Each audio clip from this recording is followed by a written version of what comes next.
여야 원내 지도부가 상견례를 겸한 첫 회동을 갖고 협치를 다짐했습니다. 국민의힘은 이른바 묻지마 범죄 관련 토론회를 열고 대응 방안을 모색했습니다. 더불어민주당은 이균용 대법원장 후보자 임명 동의안 표결에 대한 당론을 올해 본회의 직전 결정하기로 했습니다.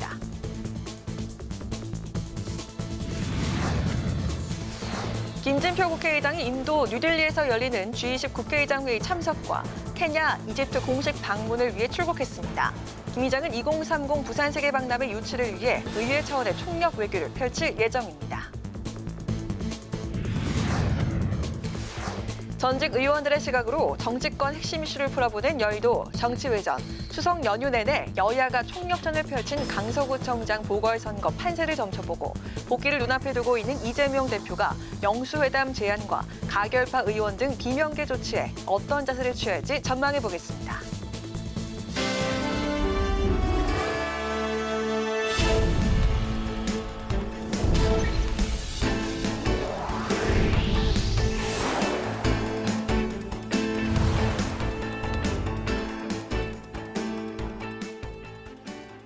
여러분 안녕하십니까? 10월 4일 수요일 국회 라이브 6 시작하겠습니다.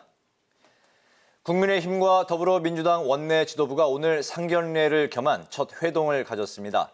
추석 연휴 직전 김진표 국회의장 주재로 여야 원내대표가 한 차례 마주한 적은 있지만 이렇게 여야 원내 지도부가 단독으로 함께하기는 처음입니다.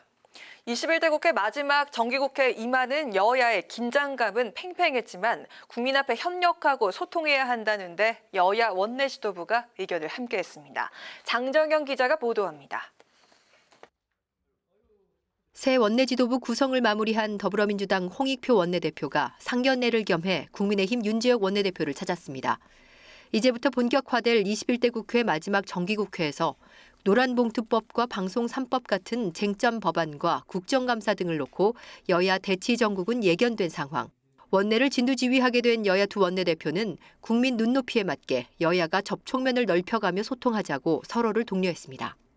서로 불필요하게 갈등하고 이런 모습은 국민들이 기대하지 않는다고 저는 생각합니다. 그런 관점에서 대표님하고 통 크게 또 국민들의 눈높이에 맞게 그런 협상 파트너로서의 자세를 견지하겠다는 약속을 드리고 큰 차이가 나는 부분에 대해서는 치열하게 토론하겠지만 불필요하게 반대를 위한 반대라든지 작은 차이를 너무 확대해서 성과를 내지 못하게 하는 그런 식의 국회 운영은 저도 동의하지 않습니다. 하지만 여야 대치는 이균용 대법원장 후보자의 임명 동의안 표결이 진행될 모레 국회 본회의가 분수령이 될 전망입니다. 민주당은 다수 의석을 앞세워 이 후보자를 부적격 인사라고 보는 반면 국민의힘은 대법원장 장기 공백을 우려하며 야당의 임명 동의를 촉구하고 있습니다. 여기에다 이재명 민주당 대표가 제안한 민생 영수회담을 놓고도 여야 공방이 계속되면서 국정감사와 내년도 예산안 심의 등 정기국회 곳곳에서 여야 격돌은 피할 수 없어 보입니다. 한편 민주당이 단독으로 의사결정한 내일 김행 여성가족부 장관 후보자의 인사청문회는 당초 국민의힘이 불참을 시사하면서 파행이 우려됐었지만 오늘 원내 지도부 회동에서 여야 간사가 더 협의하기로 하면서 정상화 가능성이 높아졌습니다. 국회방송 장정현입니다. 국민의힘은 일명 묻지마 범죄 관련 토론회를 열고 대응 방안 논의에 들어갔습니다. 토론회에서는 이상동기 범죄에 관한 처벌 강화와 폭력 고위험군 대상자를 조기에 발굴해야 한다는 의견이 나왔습니다. 한편 더불어민주당은 의원총회를 열고 이균용 대법원장 임명 동의안 표결과 관련한 논의를 이어갔습니다. 보도에 남수지 기자입니다. 국민의힘은 최근 급증하고 있는 이상 동기 범죄, 이른바 묻지마 범죄 관련 토론회를 열고 대응 방안을 논의했습니다. 여당은 이상 동기 범죄를 사회적 병리 현상으로 봐야 한다고 주장했습니다. 잇따른 흉기난동 사건 이후 올라온 모방범죄 예고글 작성자 다수가 10대에서 20대인데다 전문가들도 대인관계 단절로 인한 분노 표출에 주목하고 있다는 겁니다. 따라서 사회적 고립으로 인한 부작용 치료와 보호 대책, 그리고 폭력 고위험군에 처한 대상자를 조기 발굴해 범죄를 예방하고 처벌도 강화하는 등 다각적인 대책이 필요하다고 강조했습니다.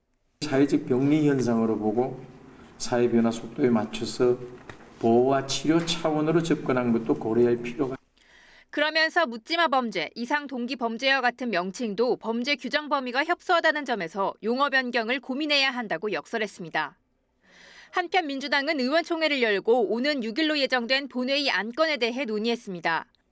핵심 안건은 이균용 대법원장 임명 동의안 표결과 최상병 사건 특검 패스트트랙 지정 동의안 처리입니다. 민주당에 따르면 이 후보자 인청특위 민주당 의원들은 전원일치로 부적합 판정을 내렸다고 밝혔습니다. 하지만 소수 의견으로 자유투표 의견이 있어 오는 6일 본회의 직전 의원총회에서 당론 여부를 최종 채택할 예정이라고 밝혔습니다. 자유투표로 진행했던 관례 이런 것들을 이야기를 하시면서 의견을 말씀을 해주셔서 최종적으로는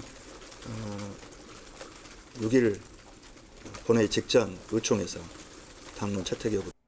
또 최상병 사망 사건 특검 패스트트랙 지정 동의안 처리를 위해 제적 179석의 동의가 필요한 만큼 민주당을 포함한 야당 의원들의 전원 투표 참여를 독려하고 있다고 강조했습니다. 국회 방송 남수지입니다. 김진표 국회의장이 케냐와 이집트 그리고 인도를 방문해 각국 정상들을 만납니다. 이번 순방을 통해 2030 부산 엑스포 유치에 총력을 다할 예정입니다. 문그린 기자입니다. 김진표 국회의장이 13박 16일간의 해외 순방길에 나섰습니다. 가장 먼저 방문하는 케냐에서는 포스트 코로나19 시대의 한 아프리카 경제협력 증진 컨퍼런스에 참석해 케냐와 잠비아 등 아프리카 20개국의 주요 인사들을 만납니다. 이어 루토 케냐 대통령과 접견해 ICT와 인프라, 친환경 기술 등 다양한 분야에서의 교역과 투자 확대를 논의할 예정입니다. 이집트 방문에서는 RCC 이집트 대통령을 접견한 뒤 기발리 하원의장과 압델라젝 상원의장과 양자회담을 진행합니다. 회담을 통해 양국 간 FTA 체결을 추진하고 ODA 중점 협력국 지정에 따른 개발 협력을 논의할 예정입니다. 또 신재생에너지와 방산, 그리고 원전 등 다양한 분야에서 경제 협력 방안을 모색합니다. 마지막 방문지인 인도에서는 제9차 G20 국회의장 회의에 참석합니다. 이후 인도 첸나이로 이동해 기업 현장을 둘러보고 현지 기업인 그리고 교포들을 초청해 간담회를 갖습니다. 김 의장은 3국 회담에서 공통적으로 부산 세계박람회 유치 지지와 경제 협력 방안에 대해 논의할 예정입니다. 2030 세계박람회의 부산 유치에 적극적으로 나서고 있는 김 의장은 의회 외교의 중요성을 항상 강조했습니다. 의회 외교는 정부 외교를 보완하는 측면이 강하고 그래서 역시 경제협력 관계에 역점을 두고 있습니다.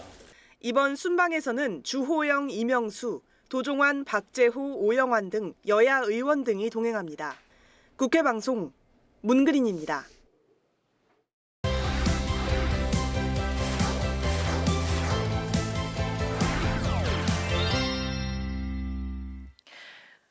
네, 이슈픽에서 여야 정치권 이슈를 좀 더 자세하게 짚어보겠습니다. 김지수 아나운서 나와 있습니다. 안녕하세요. 네, 안녕하세요. 네, 안녕하세요. 강서구청장 보궐선거가 이제 일주일 앞으로 다가왔습니다. 네. 여야가 추석 연휴 내내 유세전을 이어갔는데 내년 총선의 전초전이라고 불리는 만큼 여야 시도 모두가 이번 선거 당력을 총집중을 하고 있는 것 같습니다. 그렇습니다. 이제 내일 모레죠. 6일부터 7일까지 사전투표가 진행이 되고요. 일주일 후인 이제 11일에는 본투표가 진행이 됩니다. 이에 따라 여야 지도부가 총출동하면서 이번 선거 거의 서울시장급 선거다 이런 평가까지도 나오고 있는데요. 먼저 민주당은 홍익표 원내대표와 정청래 최고위원 등이 이 공동 선대위원장을 맡기로 했습니다. 민주당 홍익표 원내대표 오늘 진교훈 후보 선거 사무실을 찾아서 현장 최고비를 열고요. 이 정권 심판론을 부각을 했는데요. 강서 구민들께 이번 선거를 통해서 윤 정부를 심판을 시작해 주길 간절히 호소드린다고 밝혔고요. 또 김포공항 주변의 고도 제한을 완화해서 이 미래 항공전략 산업단지로 개발해서 강서의 가치를 높이겠다며 이를 위해 진 후보와 민주당이 함께 힘을 모으겠다고 강조를 했습니다. 네, 민주당도 그 선대위 라인업이 어마어마한 것 같은데 네. 자, 이번 선거가 치러지게 되는 강서 지역 전통적으로 민주당이 좀 우세한 그런 지역 아니겠습니까? 네. 국민의힘도 아주 총력을 다하고 있는 모습 보여주지 않았습니까? 그렇습니다. 이제 김기현 대표, 이재명 대표가 첫 처음으로 이제 맞대결을 하는 선거입니다. 네. 그래서 말씀하신 대로 이제 그런데 민주당이 또 강세인 지역이다 보니 국민의힘도 역시 총력 지원에 나서고 있는데요. 이미 안철수 의원과 나경원 전 의원 또 권영세 의원 등 이 중량감 있는 인사들을 배치를 했고요. 선대위 네. 상임고문으로 합류를 했고요. 이 추석 연휴 기간에는 김기현 대표와 윤재혁 원내대표 등 이 지도부는 물론 현역 의원들이 강서구 유세에 돌입을 했습니다. 국민의힘은 속도감 있는 구도심 재개발을 공약으로 추진을 하고 있는데요. 지도부가 어제 이 재개발 사업을 추진 중인 이 강서구 모아타운을 찾았습니다. 김기현 대표, 16년 동안 민주당의 구청장직을 맡겨놨더니 하나도 달라진 것이 없었다며 민주당의 정권 심판론에 맞서서 이 강서구의 발전을 가로막고 또 강서구를 소외하고 있는 소외 지역으로 만든 사람들을 심판하자 이렇게 주장을 했고요. 대통령과 정부 또 여당 대표가 김태우 후보의 추진력을 뒷받침할 것이라며 김 후보에게 힘을 실었습니다. 네, 한편 논란이 하나 있는 게 국민의힘 김태우 후보가 선거 비용 40억 원을 애교 있게 봐달라. 자, 이렇게 한 발언을 놓고서 여야가 공방을 이어갔다고요? 네, 이 발언을 짚어보면 김태우 네. 후보가 이 강서구청장 이 보궐선거 비용이 한 40억 원 정도가 들어가거든요. 이 40억 원에 대해서 1년에 1,000억 원을 넘게 벌기 위한 수수료 정도로 애교 있게 봐달라고 한 이 발언이 논란이 된 겁니다. 이에 국민의힘 윤재혁 원내대표 김 후보가 이 공익 제보자로서 공적 사명감을 갖고 일을 하다 보니 생긴 일이라며 비리나 개인 잘못으로 비용이 발생했다고 보지 않는다. 이렇게 해명을 했고요. 김 후보 본인도 민주당 소속 박원순 전 서울시장 그리고 네. 오고돈 전 부산시장의 경우를 들면서 성비위로 치러진 보궐선거 비용만 500억 원이 넘었다. 이렇게 반박을 했습니다. 네. 이에 민주당은 국민의힘이 김 후보의 막말을 뻔뻔하게 두둔하고 나섰다며 여당은 이 40억 원의 혈세 낭비를 애교로 받아들일지 모르겠지만 국민은 용납할 수 없다 이렇게 비판을 했고요. 이런 후안무치한 후보를 뽑아달라는 억지를 쓰지 말라 강서구민께 사죄부터 하라고 주장을 했습니다. 이번 강서구청장 보궐선거 이 수도권의 민심을 읽을 수 있는 바로미터이자 또 앞서 말씀드린 대로 이재명 대표 또 김기현 대표의 첫 대결 입니다. 그래서 네. 이 11일 다음 주 선거일까지 아마 여야의 선거전은 더욱더 치열해지지 않을까 싶습니다. 네. 자, 이런 가운데 내일 유인촌 문체부 장관 후보자 그리고 김행 여가부 장관 후보자 인사청문회가 열리게 되는데 난항이 예상되고 있죠? 네, 유인촌 장관 후보자 같은 경우는 그 문화예술계 블랙리스트 의혹을 지금 집중적으로 공격을 받고 있고요. 그리고 김행 후보자는 2013년 청와대 대변인 시절에 주식을 신우이에게 맡겼다가 다시 사들이는 네. 주식 파킹 의혹을 받고 있고 또 배임과 임금 체불 의혹도 받고 있습니다. 이런 의혹들을 받고 있는데 이에 따라 여야가 청문회에서 대격돌을 할 것으로 예상이 되는데요. 다만 이 김행 후보자 청문회는 내일 열기로 민주당이 단독 의결을 하면서 국민의힘이 불참하지 않겠냐 이런 예상이 있었는데 네. 앞서 조금 전에 들어온 소식에 의하면 여야가 내일 김행 후보자 인사청문회를 정상 개최를 하는데 노력하기로 하면서 정상화 가능성이 높아졌습니다. 아, 그렇군요. 청문회 다음 날에는 국회 본회의까지 잡혀 있는 상황인데 금요일인 모레 본회의가 예정이 돼 있습니다. 이번 본회의에서 이균용 대법원장 후보자에 대한 임명 동의안 표결이 진행이 될 텐데 자, 이거 통과가 좀 쉽지 않아 보인다고요? 네, 이 통과가 왜 중요하냐면요. 이 장관 후보자 같은 경우는 이 본회의 국회 동의를 얻지 못하더라도 대통령이 임명을 강행할 수가 있습니다. 그렇죠. 강행할 수가 있는데 이 대법원장은 반드시 국회 동의가 있어야 임명이 됩니다. 그래서 이제 6일 본회의에서의 이 표결 여부가 상당히 중요한데요. 네. 과반을 넘는 의석을 가진 민주당이 반대를 한다면 이 재적 의원의 과반 출석 그리고 과반 출석한 의원의 과반 찬성을 넘어야 가결 정족수를 충족을 하거든요. 네. 이것이 쉽지 않습니다. 그래서 어려운데요. 현재 국민의힘은 청문회 과정에서 큰 흠결이 드러나지 않았다며 특히 이번에 이 후보자가 임명되지 않으면 대법원장 공백 사태가 더욱 길어질 수 있다는 점을 지적하고 있는데요.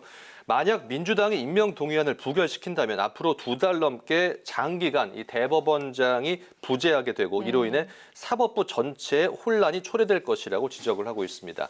하지만 민주당은 임명 동의안 가결에 이 부정적인 입장이 우세한 가운데 오늘 의원총회를 열고 임명 동의안을 당론으로 부결시킬지 논의했지만 결론을 내지 못했습니다. 윤영덕 원내대변인 오늘 의총 후 기자들에게 이 다수는 당론으로 표결에 임하자는 의견이었지만 자율 투표하자는 의견이 소수 있었다고 밝혔는데요. 이에 따라 민주당 모레 본회의 임명 동의안 표결 직전에 의총을 다시 열어서 당론 여부를 재논의하기로 했습니다. 네, 자 그리고 6일 본회의에서 이 쟁점 법안이 어떻게 처리될지도 관심이 집중이 되고 있는데, 자 일단 여야 합의가 안 될 상황이잖아요. 그렇기 때문에 역시 충돌이 예고되고 있죠. 그렇습니다. 민주당은 고 최상병 사망 사건의 진상 규명을 하기 위해서 특검법을 패스트트랙으로 추진할 계획입니다. 오늘 의총이 끝나고 홍익표 원내대표 최상병 특검법을 오는 6일 본회의에서 반드시 패스트트랙으로 지정하기 위해서 노력하겠다고 밝혔는데요. 이 패스트트랙 지정을 위해서는 이 재석 의원 179명의 동의가 필요하다며 여러 의원들에게 본회의 참석을 부탁을 했습니다. 이 밖에 노란봉투법과 방송법 처리에 대해서도 여야가 안건으로 올릴지 협의 중인데요. 국민의힘은 이들 법안을 수용할 수 없다는 입장이 확고하지만 민주당이 밀어붙일 경우에 뚜렷한 방법이 없습니다. 네. 이에 따라서 양곡관리법 개정안이나 또 간호법 제정안처럼 이 노란봉투법과 방송법도 본회의를 언제 통과할지 모르겠지만 만약에 통과를 하더라도 이 대통령이 거부권을 행사하고 국회 재표결이 붙여지면 결국은 이제 법안이 폐기되는 그런 이제 수순을 다시 한번 거치지 않을까, 이런 예측들이 나오고 있습니다. 네, 오늘 이슈픽은 여기까지 듣겠습니다. 김지수 아나운서 고맙습니다. 네, 고맙습니다.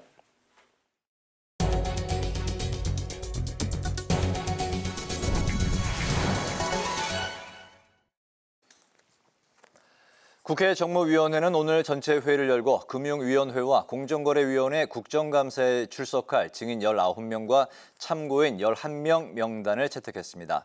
금융위 증인엔 김덕환 현대카드 대표와 마크리 애플코리아 대표, 황국현 새마을금고 중앙회 이사 등이 포함됐습니다. 공정위에 출석할 증인으로는 정몽규 현대산업개발 회장, 김준기 DB하이텍 회장, 이선정 CJ 올리브영 대표 등이 채택됐습니다. 재계 4대 그룹 총수와 5대 금융그룹 회장단, 라임 사태 관련해 관심을 모았던 최연만 미래에셋증권 회장 등은 최종 명단에서 제외됐습니다. 국민의힘이 민주당을 향해 민생을 챙기겠다는 약속을 지키라고 비판했습니다. 전주의 원내 대변인은 논평에서 민주당이 이균용 대법원장 후보자의 임명 동의안 부결을 예고한 데 대해 헌정사상 초유의 대법원장 장기 공백이 민주당의 민생이냐고 지적했습니다. 그러면서 민주당이 절대적 의석수를 무기로 삼는다면 결국 21대 마지막 정기국회마저 정쟁만 남을 것이라고 우려했습니다. 14 남북정상회담 16주년인 오늘 더불어민주당은 평화와 통일로 가는 길이 다시 열릴 수 있도록 정부의 잘못을 바로잡겠다고 밝혔습니다. 홍익표 원내대표는 대한민국 모든 정부가 이어 달리기의 정신으로 계승하고 발전시켜야 하는 남북관계가 윤석열 정부의 무책임한 대립과 대결 일변도 태도로 파탄 지경에 이르고 있다고 비판했습니다. 홍 원내대표는 북한을 향해서도 핵무력 정책 헌법화 등 한반도의 긴장을 고조시키는 행위를 멈추고 대화의 자리에 나올 것을 촉구했습니다. 국회 아트갤러리가 10월 상반기 작품전으로 당구공을 작가의 시각으로 풀어낸 전시회를 마련했습니다. 양정화 작가는 삼각 프레임 속에서 시작된 단단한 작은 공이 자유롭게 흩어지지만 공이 만나서 부딪히는 소리처럼 우리는 살아가면서 서로를 알아간다며 이를 당구공 속에 담아 표현했다고 밝혔습니다. 이번 작품전은 오는 14일까지 국회의원회관 1층 아트갤러리에서 열립니다.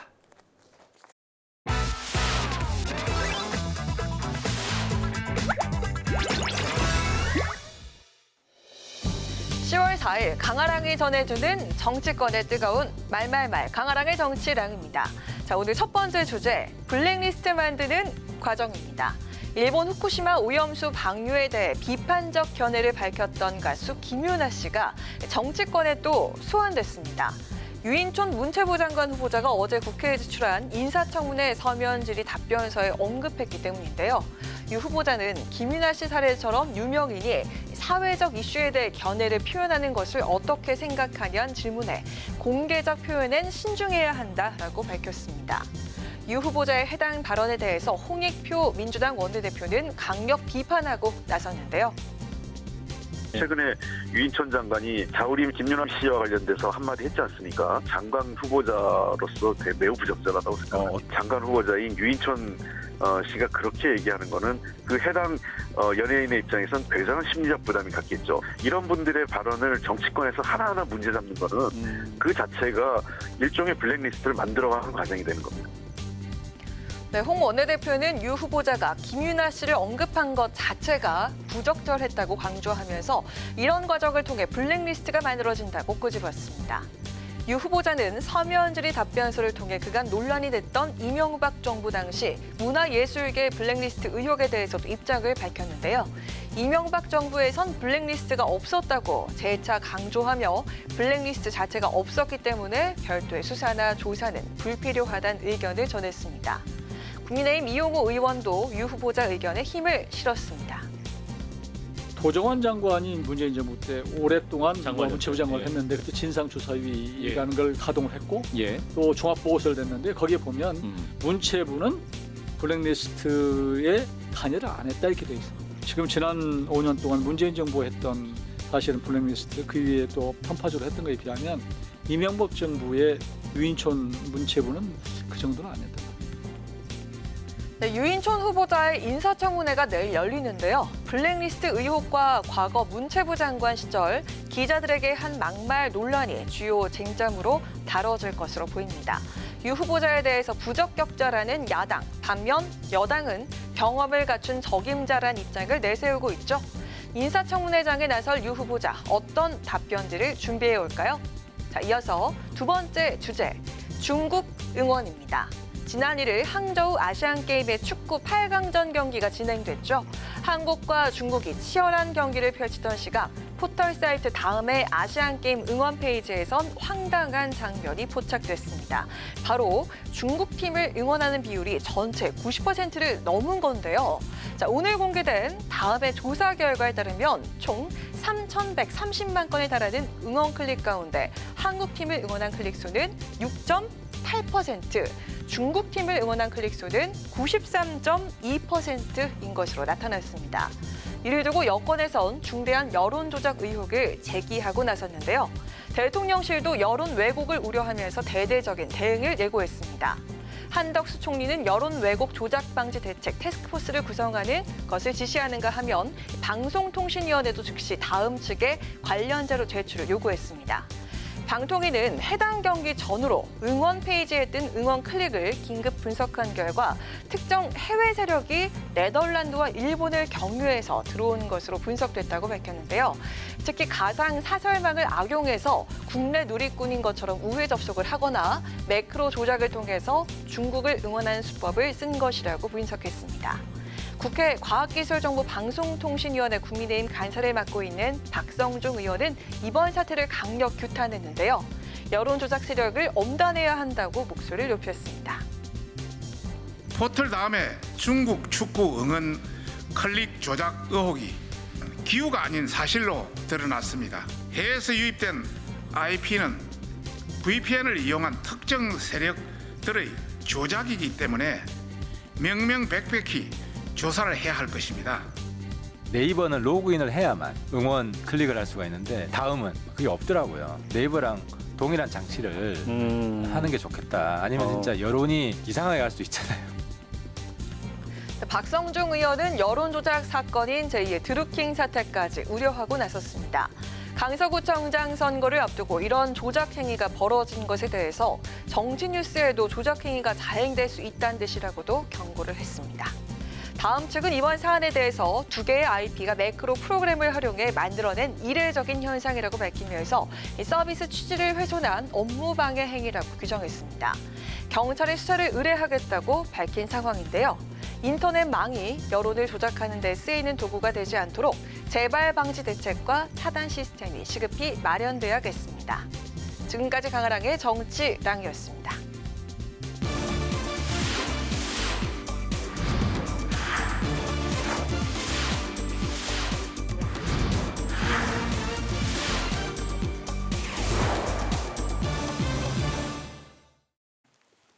네, 이번에 여야 전직 의원과 함께 정치권의 가장 뜨거운 쟁점에 대해서 양측의 이야기를 들어보는 여의도 정치 외전 시간입니다. 신경민 전 더불어민주당 의원, 신성범 전 새누리당 의원 두 분 모셨습니다. 어서 오십시오. 반갑습니다. 네, 안녕하세요. 네. 두 분 추석 연휴 이번에 특히나 좀 길었는데 어떻게 잘 보내셨습니까? 바삐 보내셨나요? 잘 보냈습니다. 예. 그 차후 또 뭐 그 내년 준비하느라 더 바쁘셨을 것 같기도 합니다. 네. 신경민 의원님 어떻게 보내셨어요? 네, 저도 성묘 좀 미리 갔다 오고 잘 네. 지냈습니다. 알겠습니다. 두 분이 또 연휴를 보내시면서 여러 그 또 이제 정치 패널로 지금 활약을 많이 하시기 때문에 아마 추석의 민심에 대해서도 또 이제 촉을 세우고 관심을 가지셨을 것 같습니다. 이번 그 추석 민심의 공통 키워드는 민생 그리고 단연 이재명 대표의 영장 기각이었는데요. 하지만 여야 간의 이제 해석이 좀 달리 나왔습니다. 확연히 달랐는데 여당은 거야 폭주 비난이 들끓었고 또 구속영장 기각으로 보수표가 결집을 했다 이런 해석을 했고 반면에 그 야당은 윤 정부 심판론이 거셌고 내년 총선에 승산이 있다 이렇게 이제 완전히 상반된 해석을 내놨습니다. 두 분이 접했던 추석의 밥상 민심 어떻게 바라보셨습니까? 아무래도 영장 기각이 뭐 제일 큰 화제였던 것 같습니다. 네. 대충 분위기는 이래요. 이재명 대표가 더 강해져서 추석 연휴 끝나고 컴백하게 됐다. 라는 게 일단 굉장히 큰 화두였고 네. 한동훈 법무장관에 대해서는 입만 살았네 별거 아니네 뭐 이런 평가가 나오고요.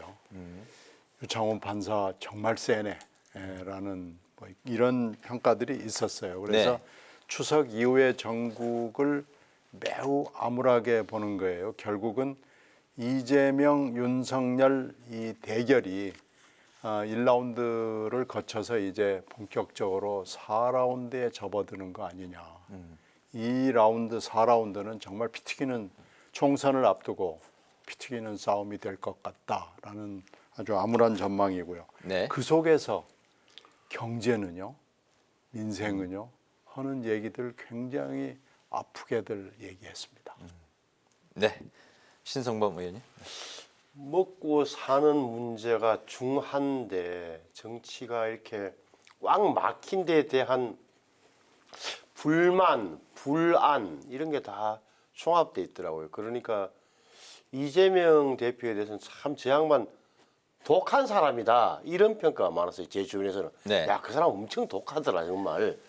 좋은 의미도 있고 나쁜 의미도 있는 건데 이런데 대통령 선거 끝난 지 벌써 1년 6개월 지나고 이 정부 출범한 지 1년 4개월이 지났는데 아직도 저 싸움을 진행하고 있는데 지리한 데 대한 뭐랄까 이게 그 피로감은 좀 다 쌓인 것 같아요. 그래서 이재명 대표가 영장은 기각됐지만 빨리 종결 안 되냐 이 사안이. 네. 그러니까 이재명 대표가 미워서가 아니라 쉽게 말하면 구속이 되든지 사법의 1차 판결을 좀 받든지 결론이 내렸으면 좋겠다 국민들 앞에서. 네. 이런 이야기가 많았던 것 같고 말씀하신 이 보수청 안에서도 도대체 검찰이 수사 능력이 있는 거야? 라는 대목의 의문은 많이 제기하더라고요. 그러니까 그렇게 자신이 있으면은 좀 빨리 정리를 했어야 되는데 왜 못하는 거야? 한동훈 장관이 정말 잘하고 있는 거에 대한 미묘한 게 좀 느껴졌어요. 이게 뭐 바로 윤석열 대통령이 향하지 않지만 적어도 검찰 라인, 이게 네. 한동훈 장관을 대표되는 거기에 대한 보수청의 불만도 좀 감지됐다라고 느꼈어요. 보수층의 불만이 감지가 되면서 네네. 오히려 그 보수층이 그러면 더 결집을 하는 현상으로 이어졌나요? 위기감을 느낀 위기감을 코앞으로 느끼기 핵심 때문에. 지지자선을 네. 더 질집 이런 식으로 가면 총선도 큰일 나겠는데 도대체 수도권은 어떻게 되는 거야? 네. 경상도 영남 지방 그렇다 치자. 네. 수도권에서는 절반이 수도권이라는데 수도권에서는 뭐 대책이 있는 거야? 정부 당 지도부의 전략은 뭐지? 이런 질문을 많이 하더라고요. 네네 알겠습니다. 여야 간의 이제 지지층 결집이 점점 좀 가열되는 거 아니냐. 총선 6개월 정도 앞두고 뭐 그런 이야기들이 또 벌써부터 나오고 있습니다. 그런 가운데 정치권이 연휴 내내 강서구에 결집을 했습니다. 여당 같은 경우는 3번 이상 강서구를 방문하라 이렇게 이제 총동원령을 내렸고 또 강서구에서 밥을 먹고 또 인증하라 이런 지시까지 내렸습니다. 이재명 대표도 이제 환자복을 입고 영상으로 이제 선거 지원에 나섰는데 이 지역이 호남과 이제 충청 출신 그리고 이제 젊은층이 많기 때문에 이른바 수도권 표심의 축소판이다 이렇게 이제 불리고 있습니다. 이 관건이 역시 이제 그 투표율이다 이런 해석이 나오고 있는데 10월 11일 선거가 있습니다. 딱 일주일 남겨두고 있는 이 선거의 결과 박빙으로 끝날지 아니면 차이가 좀 크게 나서 결과가 나올지 어떻게 보십니까? 지금 예측하기는 힘들잖아요. 왜 그러냐면 결국은 투표율인데 투표율이 한 40이 안 될 거라고 40%가 안 될 거라고 보는 게 대부분 관측이더라고요. 또 평일이고. 평일이잖아요. 네. 평일인데다가 당연히 관건은 오히려 6일, 7일. 그러니까 금요일, 토요일 날 사전 투표에 얼마나 지지자층들을 투표자로 불러내느냐가 관건이에요. 왜 불러내느냐는 표현을 쓰느냐. 한쪽에서는 분노한 층을 대상으로 해서 투표 나가주십시오라고 젊은 층들이 많이 나오길 기대할 때고 한쪽에서는 오히려 뭘까 그 위기감을 느낀 세력이 야 이러다 큰일 나겠는데라면서 좀 더 불러내는 거. 6일 날, 7일 날이 사실은 관건이고 11일 날은 오히려 좀 연세 드신 분들이 많이 나올 거라고 보는 거다. 투표율 문제. 그러면 투표율이 40%가 안 된다면 지금까지의 여론조사가 사실은 무의미해지는 거예요. 의미가 없는 거예요. 그렇게 되면 이름이 그래도 알려지고 지난번에 찍었던 경험이 있는 김태우 후보 쪽에서는 기대를 걸만한 거고 반면에 민주당이 진경원 후보 측에서는 그래도 이재명 대표도 기사회생했고 당세가 올라가고 있고 그다음에 전형적인 텃밭이었으니까 뭉친다면 가능하다. 이런 양자 모두 다 낙관론을 펼 근거는 좀 되는 거 아니냐. 이길 수 있다고. 다만 제가 보기에는 그럼에도 불구하고 지금 여당에게 불리한 거는 맞는 거예요. 지금 강서구청이라는 선거는. 그래서 허리하는 말로 여당은 저도 크게 뭐랄까 실망하지 않을 마음의 준비가 되어 있는 거고 민주당은 이겨도 크게 웃을 수 없는 그런 선거라고 저는 보여져요. 선전한 정도가 되면 그러니까 일명 졌지만 잘 싸웠다 이런 그런 소리가 나오는 거죠. 이런 해석이 여당 입장에서는 나올 수 있다. 민주당 후보가 이제 아무래도 좀 유리한 상황이지 않냐 이렇게 조심스럽게 말씀하신 것 같습니다. 그렇죠. 강서구가 전통적으로 민주당이 매우 유리한 지역이고 지난번에 그럼 김태우 구청장이 왜 탄생했냐라고 하면은 구도였거든요. 민주당 후보가 말하자면 갈라진 거죠. 만약에 그때 갈라지지 않았으면 김태우 구청장이라는 결과가 일어나지 않았을 거예요. 그런데 하여튼 그렇게 됐고 지금 이번에는 역시 투표율인데 대부분의 재보궐선거가 30%를 넘기기가 굉장히 어렵습니다. 근데 만약에 지금 이게 전국적인 주목을 끌고 있는 이게 구청장 선거잖아요. 이렇게 크게 될 줄은 아무도 짐작을 못했습니다만은 이것은 그 배경에는 윤 대통령의 기여가 굉장히 큰 거예요. 왜 김태우 후보를 내가지고요. 결국은 윤심대로 공천까지 간 거 아니겠어요. 그러니까 민주당으로서는 이 판을 그냥 그대로 넘길 수 없는 굉장히 좋은 판이 됐고요. 결국은 하여튼 투표율이 결정을 할 겁니다. 투표율이 높으면 그러면 어디가 유리하냐 하는 것도 사실은 알기는 어려워요. 그러나 하여튼 사전 투표율부터 시작을 해서 투표율을 가지고 굉장히 양당이 엄청난 손발의 싸움도 하고 두뇌 싸움도 하고 굉장히 많은 일들이 벌어지게 될 것은 분명한데요. 하여튼 이번 선거 결과는 지금으로서는 뭐라고 예측하기는 어렵습니다만은 하나 반드시 얘기할 수 있는 것은 김태우 공천은 정말 바보 같은 공천을 했다. 이건 선거판에서는 이런 공천이 있을 수가 없는데 진짜 선거를 몰라도 너무나 모르는 사람들이 앉아서 결정을 했고 그거에 대해서 아무 비판이나 비난을 하지 못하고 따라간 거다라는 것은 이것은 아마 어떤 선거 결과가 나와도 움직이지 못할 겁니다. 그래서 이런 공천이 정치권에서 조금이라도 상식을 가지고 있는 사람은 피해가는 공천이고 해서는 안 되는 공천이고 법률적으로도 그렇고 정치적으로도 그렇고 잘못된 공천입니다. 예, 알겠습니다. 후보 이제 공천에 대한 이제 의미까지 이제 또 곁들여서 말씀을 해 주셨는데 이재명 대표가 현재 그 병상에 누워서 이제 회복 중인데 누워 있을 수만은 이제 없는 상황입니다. 2, 3일 내로 이제 복귀를 해서 강서구청장 선거를 이제 지휘할 것으로 이제 보이고요. 그 외에도 이제 여야 간의 신경전을 벌이고 있는 이슈가 이제 영수회담을 이제 민주당이 제안했는데 대통령실에서는 드릴 말씀이 없고 뭐 김기현 대표 같은 경우는 연못 구호고 여야 대표 회담부터 우선돼야 된다 이런 입장을 밝혔습니다.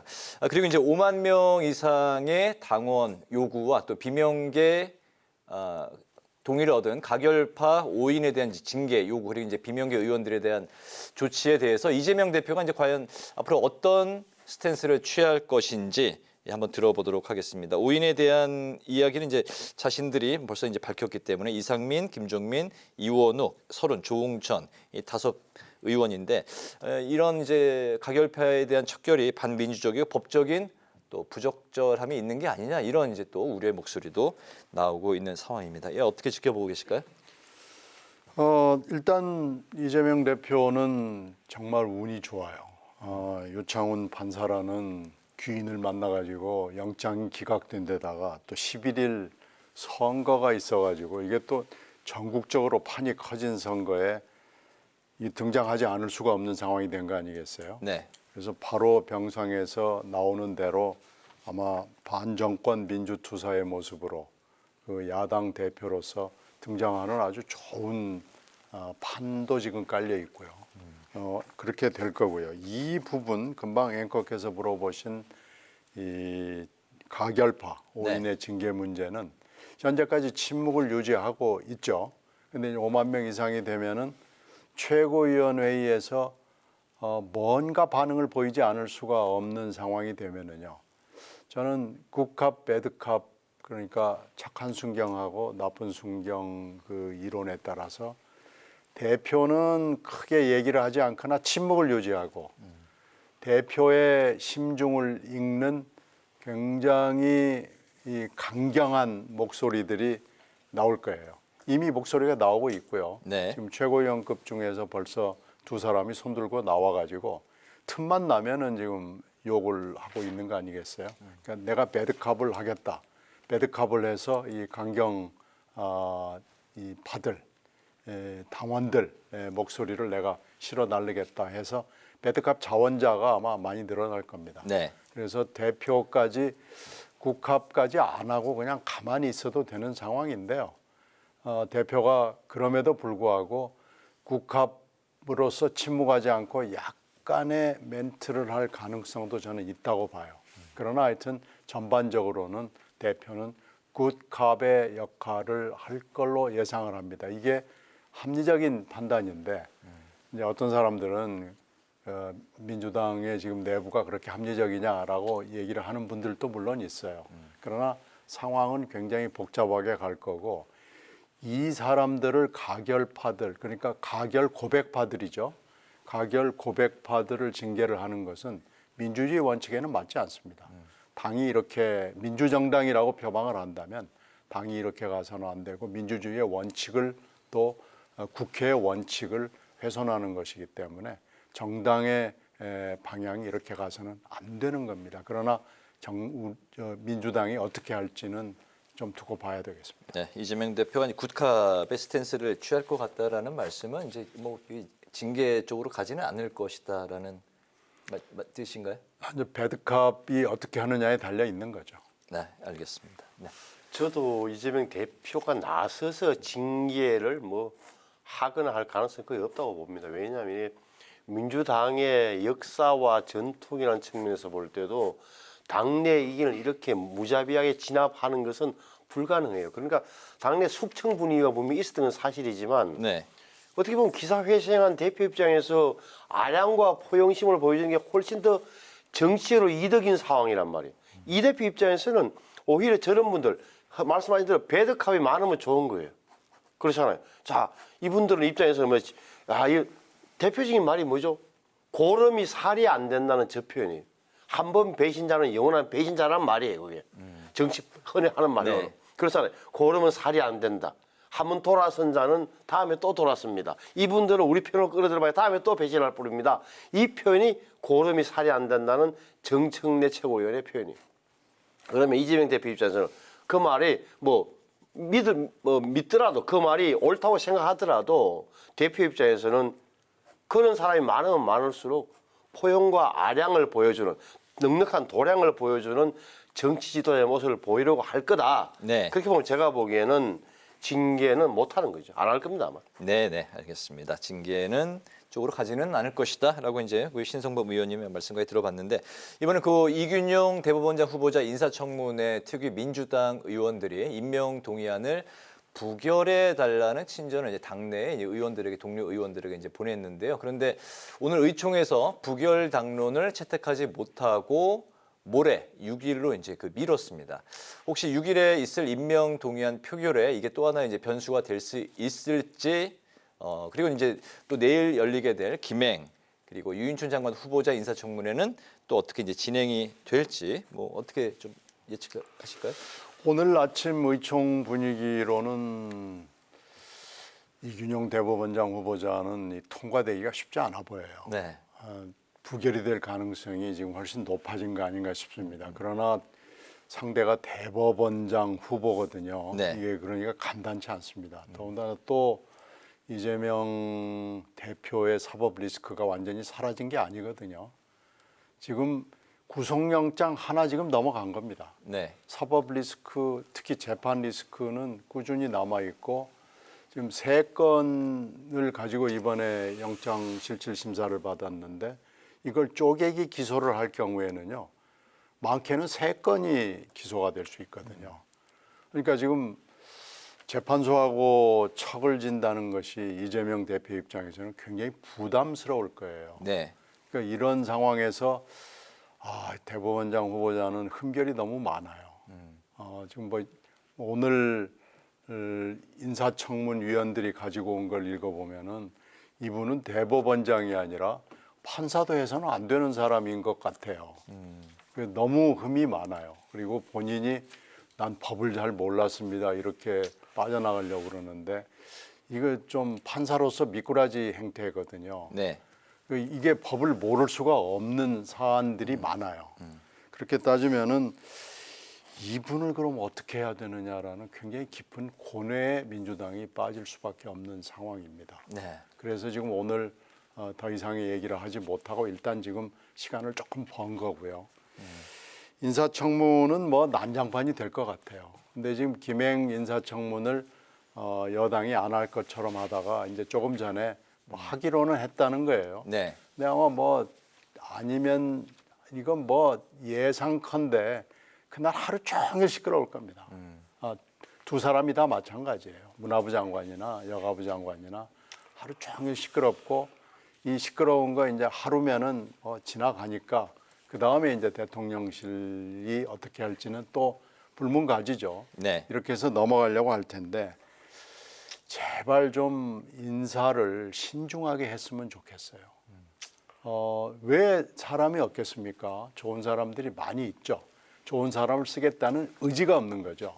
그 의지를 대통령실이나 대통령 본인이 좀 말로만 그러지 말고 그분 괜찮네. 이런 얘기가 나오게끔 좀 해줬으면 좋겠습니다. 지금 이번 인사청문회 3건이 지금 하나는 지나갔고 2건이 내일 있을 예정인데 네. 이 좀 너무 해도 너무너무합니다. 이렇게 해서는 안 됩니다. 네. 글쎄, 이 민주당의 고민이 있을 텐데 보십시오. 이게 대법원장이 국회의 청문회 임명 동의안을 표결 끝에 부결된 사례가 35년 전이라는 사실을 꼭 기억해요. 35년 전. 1988년. 네. 노태우 대통령 시절이에요. 그럼 그동안에 지금까지 7명 이상 있었어요. 왜? 근데 야당에서는 왜 그렇게 해줬느냐? 상권 분립의 원칙에서 볼 때 사법부의 수장인 만큼 적어도 많이 예우해준 측면이 있는 거예요. 심지어는 이 윤관 대법원장 같은 경우는 말이죠. 252표 나왔어요. 252표. 300명 중에 252표. 네. 이용훈 씨 같은 경우 210 몇 표 나왔어. 지난번에 김명수 대법원장이 사실은 가장 적게 나온 거예요. 160표. 이런 거란 말이에요. 불만이 있지만. 그러면 이제 왜 그러냐. 대법원장이 공백이 생기면 대법원의 전원 합의체가 심리도 못하고 판결을 못하는 거예요. 그다음 후임 대법관은 추천도 못해. 내년 1월 달이면 2명이 더 그만둬야 되는데 네. 이런 문제 재판 지연이 계속된다. 또 하나 민주당에서 아프게 생각해야 될 대목이 왜 그러면 이균용을 안 해주려고 그러느냐, 이균용 후보자를. 제가 보기에는 다른 건 다 핑계고 윤석열 대통령 친구다, 친하다, 이 점이 가장 걸리는 거예요. 정확하게 이야기하면은. 또 다시 문제가 그러면 가장 문제가 가장 크게 제기하는 비상상 주식의 재산 누락만 하더라도 2000년 일이에요. 2000년. 잘 사는 부산 처갓집에서 재산을 나눠줬는데 250주씩. 장인 입장에서는 딸 사위, 이균용 씨와 부인. 그다음에 외손주 2명한테 250, 천주. 5,000원씩이 500만 원이다. 그래서 재산 등록 대상이 아니었다. 다만 2020년도에 규정이 바뀌었는데 몰랐다. 그럼 고의냐 아니냐? 부주의냐 고의냐? 재산 누락. 이것만 남는 거란 말이에요. 이걸 병문 삼아서 안 해주겠다는 것은 제가 보기에는 윤석열 대통령과 친한 대법원장 우리 못 받겠다는 취지인 거고, 그렇게 되면 말씀하신 이런 부작용이 생기는 거예요. 그럼 앞으로 국일시킨다 칩시다. 그럼 다음에 대법원장 후보를 만약에 다시 한 번 더 비슷한 성향으로 가져온다면 정계석 경우 또 민주당이 할 겁니까? 홍익표 원내대표 또 하겠다 그러지만 그렇게 되면 국민들이 또 가만히 있지 않을 거예요. 이런 대목을 민주당이 잘 생각해. 또 하나는 왜 자꾸 제 얘기를 하냐면 대법원장이 바뀌면은 민주당에서 이런 걸 걱정하는 거 아닌가. 예를 들어서 자 서울중앙지방법원의 형사합의부장들 다 많이 바뀌어 인사 대상이 된다. 그러면 이재명 대표의 선거법 위반 사건 주심 재판부가 재판장이 바뀐다면 내년 4월 이전에 선거법 위반 사건의 1심 선고를 내리는 것 아니냐라는 불안감 때문에 이균용 대법원장을 반대하는 것 아니냐라는 의심이 들 수밖에 없는 거예요. 네. 제 개인적인 견해입니다만은 이런 점을 만약에 지적당한다면 민주당은 아플 수밖에 없는 거예요. 네, 이균용 대법원장 후보자의 이제 방점을 짚고 말씀하셨는데 이제 그 두 장관 후보자 인사청문회는 어떻게 될까요? 그 짧게 좀 아마 힘들겠죠. 야당에서 엄청 공격할 텐데 청문 채택이 안 되고 안 되죠. 근데 대통령의 강행으로 대통령 임명할 테고 그렇게 될 거다. 알겠습니다. 아시안 게임 그 한중 축구 8강전이 때 아닌 그 정치권에서 화제가 되고 있는데요. 인터넷 포털 다음에서 중국 응원을 하는 이제 클릭 수가 90%를 넘어선 것을 두고 여당이 이게 이제 좌파 성향의 포털의 여론 조작이 아니냐 이런 이제 의혹을 이제 제기를 했고요. 대통령실은 타당성이 있다. 이동관 방통위원장은 국기문란 사태다. 이런 게 만약에 이제 발전하면 국기문란 사태다라고 이제 밝혔습니다. 거기에 이제 한덕수 총리가 여론 조작 본부처 TF 구성을 지시까지 한 상황입니다. 총선을 앞두고 드루킹 시즌2 의혹이 아니냐 이런 이야기들이 나오고 있습니다. 마지막으로 이제 두 분의 생각 들어볼까요? 조사를 좀 해봐야 되겠죠. 네, 이런 일이 뭐 일어날 수 있습니다. 항상 이게 포털이 노출이 돼 있죠. 네. 근데 지금 네이버는 이렇지 않았는데 다음이 이렇게 됐다는 건 다음에 뭔가 하여튼 좀 관리가 허술했다는 걸 가르쳐 주는 거예요. 두 포털의 차이는 네이버는 로그인을 해야지만 할 수 있고 그렇죠. 다음은 없이도 그러니까 그냥 이건 그냥 매크로를 집어넣으면은 얼마든지 할 수 있는 거죠. 뭐 그냥 100%도 만들어 버릴 수 있을 정도의 지금 기세 아니에요. 실제로 그렇게 이루어졌고요. 그러니까 이건 지금 이렇게 뭐 국기문란 사태 어쩌고 저쩌고 하는 것은 이릉 뭐 이렇게 얘기할 수는 있습니다만은 지금 근거는 좀 없어요. 근데 하여튼 조사는 좀 해봐야 될 거예요. 그리고 이 포털 관리가 포털 사업자들이 굉장히 조심을 해야 되겠다는 경각심은 이번에 들어갔을 거예요. 네. 이거 경고가 여러 번 있었거든요. 근데 포털 사업자들이 그럴 리가 없다. 그렇지 않다라고 계속 부인을 하던 거예요. 근데 실제로 어떻게 됐는지에 대해서는 조금 더 자세한 얘기를 좀 사연을 확인해 보고 하는 게 좋은데 지금 그 당국자들은 무조건 그냥 규정을 하고 들어가는 거예요. 이게 이번에도 그런데 뭐 좋은데 뭐 왜 그런지는 알겠는데 좀 너무 성급하게 이렇게 막 규정을 하고 넘어가지는 말고 분명히 뭐가 잘못됐습니다. 잘못된 건 지적을 하되 뭐든지 그냥 걸리면 국기문란이라고 그러는데 하여튼 뭐 좋아요. 이건 조사해 볼 필요가 있는 거고 앞으로 이런 사태가 나서는 안 되겠죠. 네. 다음도 그 경찰 조사를 이제 의뢰를 한 상황이더군요. 그 다음이 조사한 걸 보면 네. 한국, 중국 8강전의 응원이 클릭된 게 3,130만 건인데 한국 클릭은 210만 건, 중국 클릭 290만 건이었다. 근데 조사를 해봤더니만 IP도 해외 IP 2개가 1989만 건이었다. 매크로를 돌렸다. 계속 자동으로 톡톡톡. 네. 근데 시점을 보시면은 위험한 게 이게 지금은 뭐 댓글이 아니라 응원해요 누르는 숫자란 말이에요. 이걸 만약에 해외 누구 세력이나 아니면은 북한의 굉장히 해킹 능력이 뛰어난 그 사람들을 동원할 경우에는 내년 선거라니 정치에도 영향을 미칠 수 있다. 사회적 여론조사 이런 때마다 좋아요, 반대요를 누른다 치면 네. 엄청난 부작용이 우려되잖아요. 그 부분은 명확한 거란 말이에요. 그래서 저는 이 부분에 대해서는 국정원도 있고 뭐 다음 회사도 기술적으로 불가능한 부분 아니니까 분명히 대응책을 마련해 줘야 돼요. 알겠습니다. 오늘 여러 가지 이슈에 대해서 또 논의를 이어가 봤습니다. 여의도 정치외전 지금까지 신경민 전 더불어민주당 의원, 신성범 전 새누리당 의원 두 분과 함께했습니다. 오늘 수고 많으셨습니다. 잘 들었습니다. 고맙습니다. 네. 오늘 국회 라이브 6도 여기서 마치겠습니다. 시청해 주신 여러분 고맙습니다.